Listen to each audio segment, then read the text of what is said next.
사무엘상 1장 10절부터 11절까지의 말씀입니다. 우리 같이 한 목소리로 읽겠습니다. 한나가 마음이 괴로워서 여호와께 기도하고 통곡하며 소원하여 이르되 만군의 여호와여, 만일 주의 요종의 고통을 돌보시고 나를 기억하사 주의 요종을 잊지 아니하시고 주의 요종에게 아들을 주시면 내가 그의 평생에 그를 여호와께 드리고 삭도를 그의 머리에 대지 아니하겠나이다. 아멘. 할렐루야. 오늘 새벽에 나온 여러분들에게 하나님의 사랑과 은혜가 가득하기를 소망합니다. 알렉산더가 통 속에 사는 거지 수행자 디오게네스를 찾아갔습니다. 대제국을 건설한 이 알렉산더 대왕이 조그만 통 속에 들어앉아서 햇빛을 쬐고 있는 디오게네스에게 말했습니다. 나는 정복자니 왕국의 일부를 너에게 줄 수 있다. 소원을 말해보라. 그러자 디오게네스가 말합니다. 비키시오. 당신이 햇빛을 가리고 있으니 비켜주시오. 짧은 일화이지만 디오게네스는 알고 있었습니다. 왕국은 내가 지배하지만 햇빛은 지배하지 못해. 왕국은 너의 것이라도 태양은 자연의 것이야. 그러니 비켜. 나 지금 햇빛 쬐고 있는 거야. 내 권력을 쬐고 있는 게 아니야. 난 이 통 속에 살아. 너의 왕국이 아니라. 여러분, 기도하다 보면 우리가 얼마나 오만한지를 깨닫게 됩니다. 우리는 흙으로 지음받아서 흙으로 돌아갈 수밖에 없는 아무것도 아닌 존재라는 사실을 깨달았을 때 그때 영적 성숙이 오는 것이지요. 가끔 목사님들을 만나다 보면은 이 경험 저 경험 다 해보고 나서 이제 거의 목회 달인 완숙한 경지에 오른 목사님이 이런 말 하는 거예요. 천천히 해. 뭐 급할 게 있다고. 마치 아무리 수많은 땅을 가지려고 달려가고 몸부림치고 노력해도 결국 우리가 죽음 앞에 눕는 것은 한 평 땅밖에 안 된다는 사실, 그 사실을 깨닫고 나서 한 이야기 같습니다. 여러분, 기도하면서 영적 성숙을 경험하면 우리의 생각이 달라지고 우리의 가치관이 달라지고 우리가 추구하는 게 달라질 줄 믿습니다. 한 사람의 인격을 기도를 통해 빚어가는 것이지요. 오늘 한나가 그랬습니다. 수많은 사람들이 하나님 앞에 기도하지요. 그러나 하나님께서 모든 사람의 기도를 응답해 주시지는 않습니다. 오직 하나님께 마음을 쏟는 기도만이 하나님의 보좌 앞에 상달되는 것이지요. 처음에는 문제를 놓고 기도했지만 기도 중에 하나님의 사랑을 깨닫게 되고 하나님의 은혜를 깨닫게 되고 그때 기도 응답의 역사가 일어납니다. 기도 응답의 역사는 그 소원을 이루어주는 것이 아니라 기도자의 마음에 영적인 변화가 나타나는 것이지요. 이게 응답이라는 것입니다. 상황과 환경은 달라지지 않았지만 하나님께서 그 기도자의 마음에 기도 가운데 은혜를 부어주시고 영적 성숙을 가져오고 나니까 이 상황과 환경을 다르게 볼 수 있는 은혜와 통찰력을 주신 것입니다. 한나의 기도는 통곡의 기도였습니다. 자신의 모든 것을 걸고 하나님 앞에 엎드리고 기도한 것이죠. 여러분, 이러한 통곡의 기도를 누가 드립니까? 자신의 능력으로 도저히 안 되는 절망 앞에, 죽음 앞에 인간은 통곡하는 것이죠. 자신도 어떻게 감당할 수 없는 이 외로움과 고독, 절망과 무력감, 남들은 다 가진 것 같지만 자신은 갖지 못하는 상황 속에서 언젠가는 자신도 죽을 수밖에 없는 존재라는 것을 깨달을 때에 하나님 앞에 통곡하는 것이지요. 하나님은 기도 가운데서 먼저 기도자를 변화시키신다는 사실을 깨달을 수 있기를 소망합니다. 예수님 만나는 사람들이 나타나는 것이 이러한 영적 성숙과 변화입니다. 물고기 잡는 어부 베드로에게 예수님께서 가셔서 하신 이야기가 뭐예요? 나를 따라오라. 내가 너를 사람을 낚는 어부가 되게 하리라.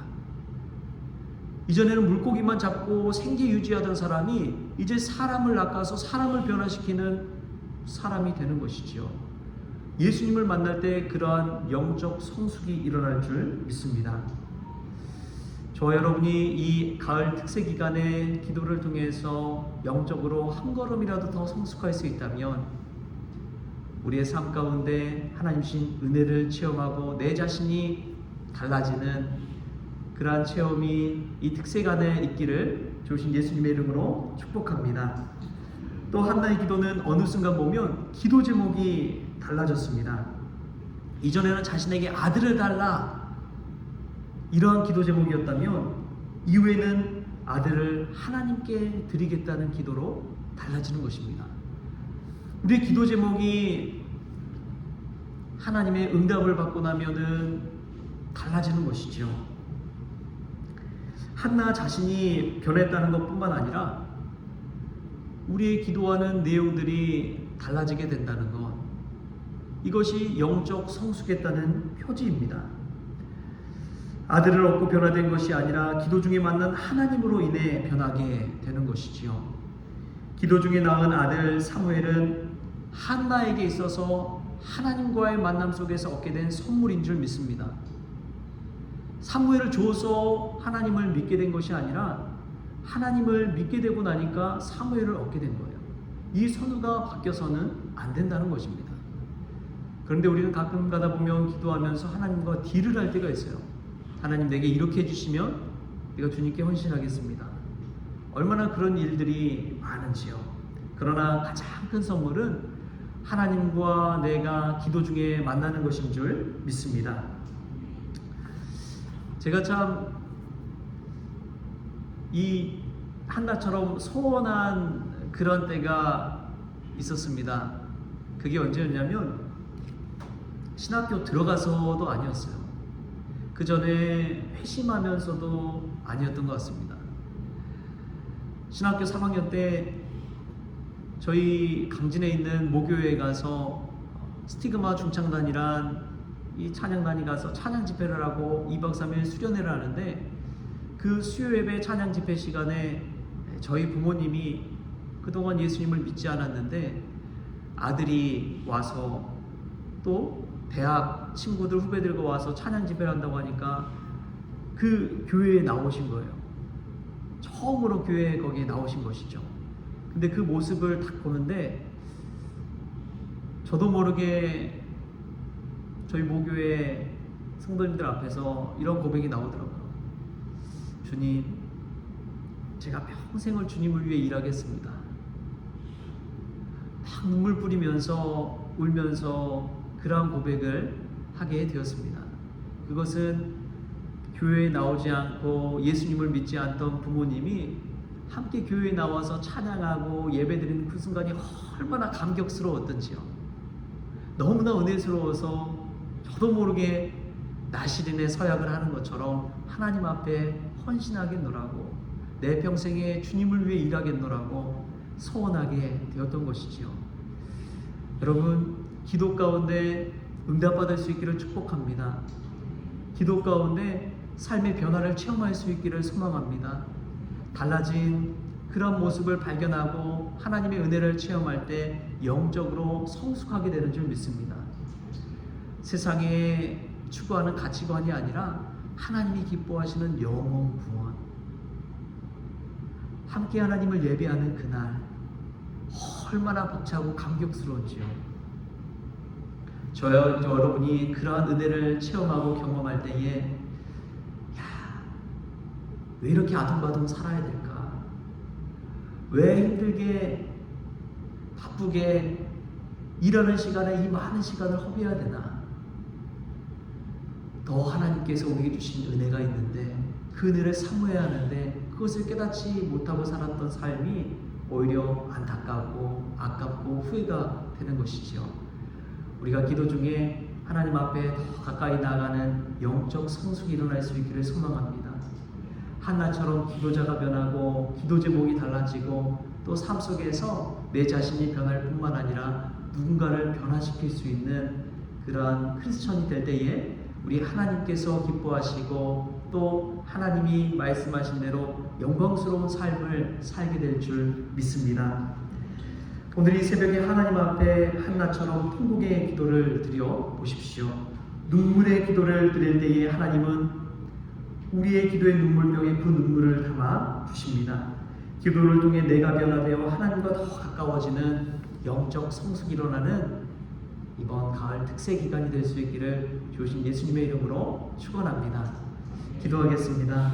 주신 하나님 감사합니다. 우리가 세상에서 아무리 많은 것을 가지고 또 가지려 할지라도 우리가 누울 곳은 한 평 땅밖에 안 된다는 것을 깨닫게 하여 주옵소서.